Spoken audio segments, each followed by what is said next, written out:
क्रिया विचार भावना पूर्ण विश्राम गराएर चैतन्य प्राणमा खोज मात्र हुनु समाएर। अत्यन्तै सुन्दर ध्यानको विधि। यो विधिलाई समातेर हामी गहिरो शान्तिमा, गहिरो आनन्दमा प्रवेश गर्न सक्छौँ। यो विधिलाई ठिकसँग प्रयोग गर्न सक्यो भने ध्यान नलाग्ने भन्ने त प्रश्नै आएन। यो विधिमा प्रवेश गरौँ। सबैभन्दा पहिला क्रिया विचार भावना पूर्ण विश्राम गराएर। क्रियाका तीनटा तहहरू हुन्छन्। एउटा शरीरको क्रिया, अर्को मनको क्रिया, विचार बुद्धि मनका क्रियाहरू हुन्छन्। अर्को भावना हुन्छ, भावनाका क्रियाहरू हुन्छन्। यी तीनटै क्रियालाई पुरै विश्राममा लिएर जाने, तीनटै क्रियालाई शान्त बनाउने पहिलो काम। अब यो शान्त कसरी हुन्छ? क्रियाद्वारा नै क्रिया शान्त हुन्छ। शरीरको क्रिया गर्ने अथवा योग, अन्य व्यायामहरू, सक्रिय रहने, शरीरलाई सक्रिय बनाउने। हामी जति श्रममा जान्छौँ त्यति नै विश्राममा जाने सामर्थ्य प्राप्त गर्छौँ। यदि गहिरो विश्राममा जानु छ भने गहिरो श्रममा पनि जानुपर्छ। विपरीतमा जान सजिलो हुन्छ। जसरी पिङ खेल्छौँ नि हामी, लिङ्गे पिङ। जति पिङ अगाडि मच्चायो, अगाडि लिएर गयो लिङ्गे पिङ, त्यति नै पछाडि जान्छ। जति पछाडि गयो उति नै अगाडि जान्छ। बस त्यस्तै हो जीवन। सक्रियता जीवनमा छ भने निष्क्रियता पनि सजिलो हुन्छ। श्रम र विश्राम चलिरहेको हुन्छ। त्यसैले यो जीवनको नियमलाई बुझ्नु छ र शरीरलाई सक्रिय बनाउनु छ क्रियाद्वारा। योगका क्रियाहरू हुन्छन्, अन्य कर्महरू हुन्छन्, ती जे पनि छन् गरिरहने, शरीरलाई क्रियाशील राख्ने पहिलो। दोस्रो, विचारलाई पनि त्यसै गरी क्रियाशील राख्ने।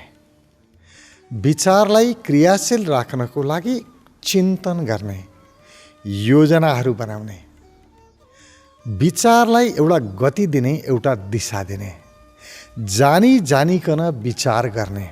जानी जानी विचार गर्नु भनेको एउटा विषयमा अब के गर्नु त? कुनै एउटा विषय अगाडि आयो, समस्या आयो, यो समस्याको समाधान के हुन सक्छ, हर एक पहलुमा विचार गर्ने। यो आफूले जानी जानी गरिएको विचार हो। त्यत्तिकै आफै आयो विचार, जुन विचार नआइजो भन्यो, चिन्ता गरेर केही फाइदा छैन भन्यो, फेरि चिन्तै आयो। यो चाहिँ आफै आएको विचार हो। यो आफै आएका विचारहरू हटाउन विचार गर्नुपर्छ। जति विचार गर्छौँ हामी त्यति निर्विचारमा जान सजिलो हुन्छ। त्यसै गरी तेस्रो, भावना। आफ्नो भावलाई बढीभन्दा बढी प्रयोग गर्नुपर्छ। जस्तो हामी पूजा, प्रार्थना, मन्त्र जप, पाठहरू इत्यादि, यी सबै भावना जगाउने विधिहरू हुन्। भाव जगाउने, भक्ति जगाउने। यो भावना पनि खूब प्रयोग गर्नुपर्छ।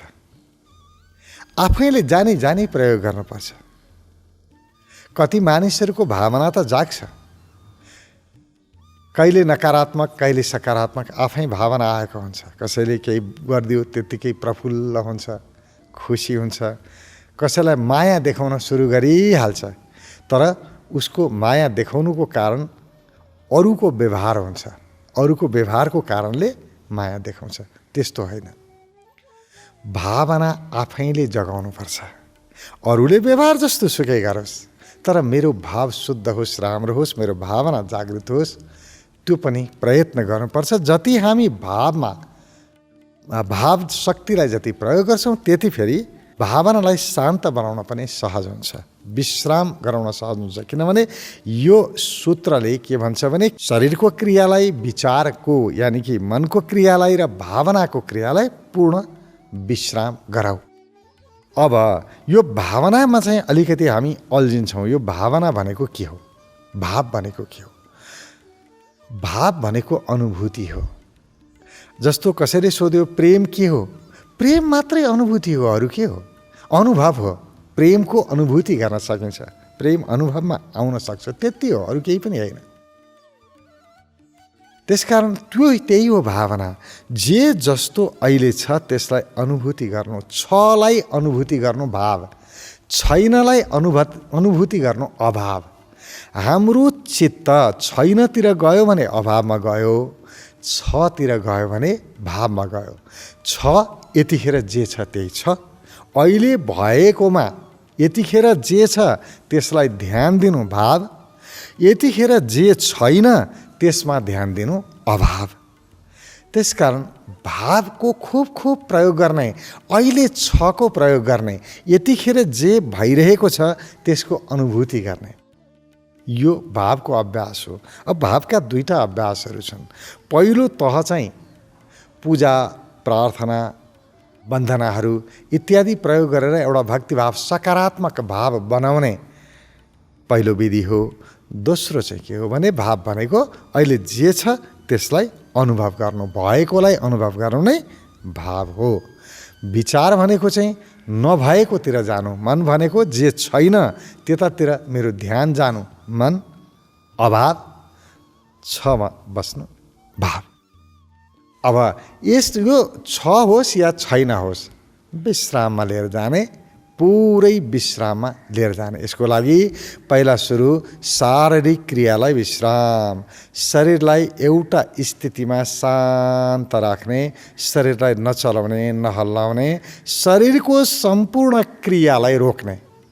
क्रिया पहिल्यै गरियो नि, थाकिसक्यो शरीर, अब नगर्ने, सम्पूर्ण क्रियालाई छोडिदिने, स्थिर राख्ने चुपचाप, र शरीरलाई शान्त हुन सल्लाह दिने, सुझाव दिने।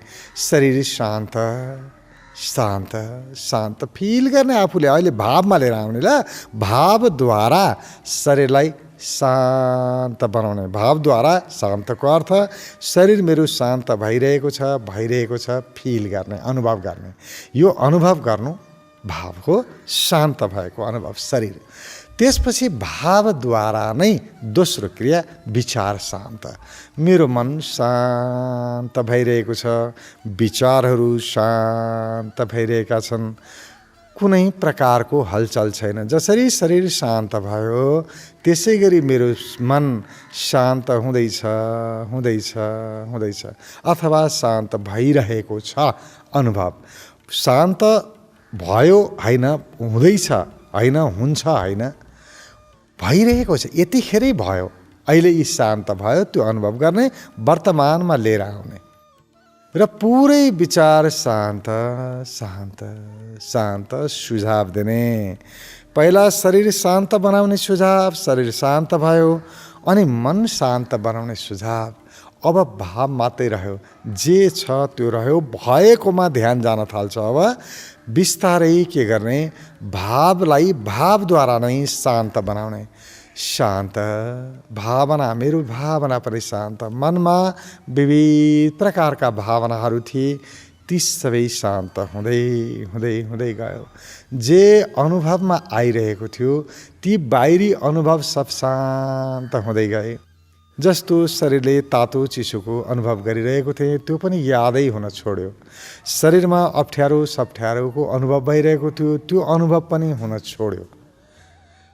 त्यसै गरी आवाजहरू ध्वनिहरू आइरहेका थिए त्यो अनुभव गरिरहेको थिए त्यो पनि याद हुन छोड्यो। अब मलाई जे पनि मेरा पाँचैवटा इन्द्रियहरूले अनुभव गरिरहेका थिए, ज्ञानेन्द्रियहरूले, ती सबै अनुभव आफै शान्त हुन सुरु गर्यो अथवा मलाई अनुभवमा आउनै छोड्यो। भाव भनेको जे छ, भाव शान्ति भनेको त्यो पनि केही नरहेको अनुभव भयो, सबै स्थिर हुँदै गयो, शान्त हुँदै गयो। पहिला शरीर शान्त, दोस्रो विचार शान्त, तेस्रो भावना शान्त। यानि कि अहिले जे छ त्यो पनि शान्त हुँदै गयो, जे अनुभव थियो त्यो पनि शान्त हुँदै गयो। यसरी विश्राममा लिएर जाने, सब कुरालाई विश्राममा, क्रियालाई भनेको शारीरिक क्रिया, मानसिक क्रिया र भावनात्मक क्रिया, यी क्रियाका तीनटै तहलाई विश्राममा लिएर जाने, शान्त बनाउने। जे सुझाव हामी दिन्छौँ त्यही नै हुन्छ। हाम्रो सुझाव भित्रैदेखि त्यो स्थिरता आउँछ। यदि हाम्रो सुझाव भित्र पठाउन सक्यौँ भने पुरै भएको अनुभव गर्ने। अब यसरी सुझाव दिँदाखेरि फेरि हामी के गर्छौँ भने, भन्न त शान्त भने के शान्त हुन्थ्यो र मेरो यस्तो चञ्चल मन कहाँको शान्त हुन्थ्यो भने मात्रै हो भनेर त्यसरी चाहिँ त्यो हुँदैन। भित्री भावले चाहिँ हुँदैन भनिरहेको छ, बाहिरबाट चाहिँ शान्त शान्त भनेर हुँदैन। भित्रैदेखि फिल गर्ने शान्त शान्त शान्त, क्रिया शान्त। अब मेरो शरीर हलचल गरेन, मन शान्त, मनमा केही विचार छैन। त्यसै गरी भावना, जे पनि अनुभव भइरहेको थियो त्यो अनुभव पनि शान्त शान्त शान्त हुँदै गयो। यो तीनटा कुरा गरिसकेपछि अब भावना रहेन, भावना पनि शान्त भयो। अब कुनै बाह्य प्रभावहरू परेनन्। त्यसपछि के को प्रभाव त? अब पुरा ध्यान प्राणमा लिएर आउने। अब प्राण यानि कि श्वासमा लिएर आउने। श्वासको पनि गहिरो रूप हो प्राण। प्राण हावा मात्रै होइन, प्राण जीवन हो। त्यसकारण आफ्नो प्राणमा ध्यान लिएर आउने। प्राणमा ध्यान लिएर आयो कि व्यक्ति सीधा अनाहत चक्रमा आउँछ, यानि कि हृदयमा आउँछ, भक्तिमा आउँछ। श्वासमा ध्यान दिएर व्यक्ति भक्तिमा आउँछ जरुरी छैन। प्राणमा ध्यान दियो भने व्यक्ति केन्द्रमा आउँछ, सीधा हृदयमा आउँछ, भक्ति भावमा आउँछ, प्रेम भावमा आउँछ। त्यसकारण प्राणको याद, प्राण अत्यन्तै नजिक हुन्छ, श्वास अलि टाढा हुन्छ। त्यसकारण यहाँ प्राण शब्दको प्रयोग गरिएको छ। प्राणमा खोज। अब पुरा ध्यान आफ्नो श्वासमा लगाउने। शरीर शान्त भयो, विचार शान्त भयो, भाव शान्त भयो। अब विचार पनि रहेन। शान्त हुनुको अर्थ नरहनु स्थिति हो, नभएको स्थिति। शरीर शान्त, शरीर नभएको जस्तो लाग्छ, अशरीरी अवस्थाको अनुभव आउँछ। त्यसै गरी मन शान्त भयो भने अमनी दशा भन्छन् योगीहरू, मन नभएको स्थितिको अनुभव हुन्छ। त्यसै गरी भावना शान्त भयो भने भावातीत अवस्था भनेर भनिन्छ। भावलाई अतिक्रमण गर्यो, भाव पनि नभएको अवस्था रहन्छ। त्यसपछि के बाँकी रहन्छ त भन्दा अझै एउटा कुरा बाँकी रहन्छ, त्यो हो प्राण। म जीवन्त छु नि, जिउँदो छु, प्राण बाँकी रहन्छ। श्वास आयो, श्वास गयो, आफ्नो प्राण चलिरहेको छ, अनाहतको याद हुन्छ, बस प्राण चलिरहेको छ। त्यो प्राणमा आफ्नो ध्यानलाई एकत्रित गर्ने र त्यो प्राणभित्र अब खोजी गर्ने चैतन्यताको, चेतनामा अब ध्यान लगाउने। यानि कि त्यो प्राणभित्र छ चेतना, चेतनाभित्र प्राण होइन। चेतनाको कारणले प्राण छ, प्राणको कारणले चेतना छ होइन। जहाँ चेतना प्रवेश गर्यो त्यहाँ प्राण प्रवेश गर्छ। त्यसकारण प्राणको पनि मूल हो चेतना। त्यसकारण प्राणभित्रको चेतनालाई खोज्ने। मेरो प्राणमा कहाँ चैतन्यता छ, त्यो जागरुकता कहाँ छ, त्यसलाई खोज्ने। तर त्यो खोज्दाखेरि के गर्नुपर्छ? आफ्नो हुनु समाउनुपर्छ। म छु नि, आफू भएको अनुभूति हुनुपर्छ। अब आफूलाई हटाएर, मलाई चाहिँ हटाएर मेरो ध्यान पुरै मैले श्वासमा लगाएँ। मलाई श्वास चाहिँ थाहा छ, प्राण थाहा छ, तर म कता छु थाहा छैन। यो ध्यान भएन, यहाँ बिग्रियो। अब त्यसकारण कुनै पनि ध्यान विधिमा प्रवेश गर्नलाई आफ्नो हुनु समाउनुपर्छ, यसमा पनि समाउनुपर्छ। त्यसकारण अब प्राणभित्र त्यो चैतन्यतालाई खोज्नको लागि आफ्नो हुनु समातेर मात्रै खोज्न सकिन्छ। म छु, आफू भएको अनुभव, आफ्नो उपस्थिति बोध, म यहाँ छु, यो अनुभवको साथमा प्राण छ। म छु त्यसकारण प्राण छ। अब म छु त्यसकारण प्राणभित्रको चेतना छ, थाहा पाइरहेको छु। मेरो हुनु सर्वाधिक महत्त्वपूर्ण। त्यसकारण आफ्नो हुनुलाई छोड्नुहुन्न, आफ्नो हुनुलाई समाउनुपर्छ। आफ्नो हुनुलाई समातेर, म छु त्यसलाई समातेर प्राणमा आउँदै जाँदै गरेको श्वासको पनि केन्द्र प्राणमा के खोज? चेतनालाई खोज, यानि कि जागरुकतालाई खोज, सजगतालाई खोज। त्यो प्राणभित्र चाहिँ सजगता। किनभने शरीरभित्र सजगता खोजौँ, शरीर शान्त भइसक्यो। अब विचारमा सजगता खोजौँ, विचार पनि शान्त भइसक्यो छैन। भावनामा सजगता खोजौँ, भावना पनि सकियो छैन। अब सजगता केमा खोज्ने? सजगता श्वासमा खोज्ने। किनभने श्वास रहन्छ, श्वास कहिल्यै पनि पुरै बन्द हुँदैन, श्वास चलिरहेको हुन्छ। किनभने म जीवन्त छु, जिउँदो छु। त्यो जीवन्तताभित्र मात्रै चेतनालाई खोज्नुपर्छ। अत्यन्तै महत्त्वपूर्ण सूत्र। यति सूत्र याद गर्यो भने पनि हामीलाई ध्यानमा जाने यो विधि बिर्सदैनौँ। क्रिया, विचार, भावना पूर्ण विश्राम गराएर, तीनटा कुरा विश्राममा लिएर जाने। क्रिया यानी कि शरीरको क्रिया, विचारको क्रिया, भावनाको क्रियालाई शान्त।